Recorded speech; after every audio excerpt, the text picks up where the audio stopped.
One thing that will help all of us is learning how to make our diet more charged with nutrients. The more dense the nutritional supply, the better we'll be, regardless of supplements, regardless of other types of interventions. An excellent way to do this is through things that we drink. Many people think that they can't use tea because of the caffeine and that will make them more dehydrated. However, this is not true of herbal teas, and even something like green tea that does have caffeine, there are ways to get around. Green tea is wise, and I love the wisdom of nature.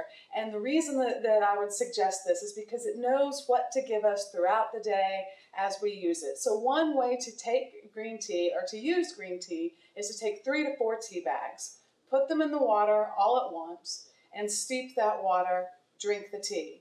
But now continue to use those tea bags throughout the day, and every time that you use them, for as much to 4 to 6 brewings, you'll continue to pull catechins out of the green tea.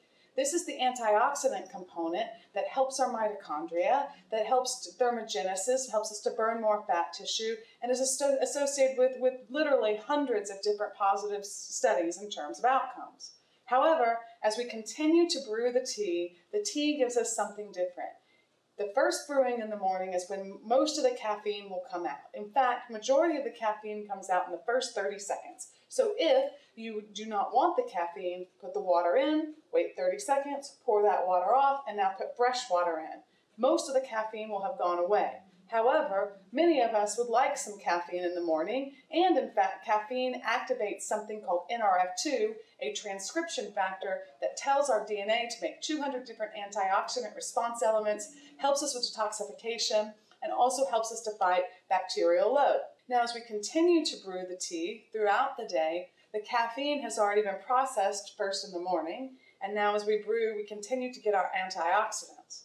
By that last brewing, around the 4th to 6th time you do that, caffeine is no longer present. However, theanine, a compound helpful for focus and concentration, but that doesn't wire us, but still keeps our brain active, begins to come out more. So in the morning, more caffeine to help get our day going, antioxidants throughout the day, and by the end of the day, theanine, which is calming, but still helps us to maintain focus and concentration.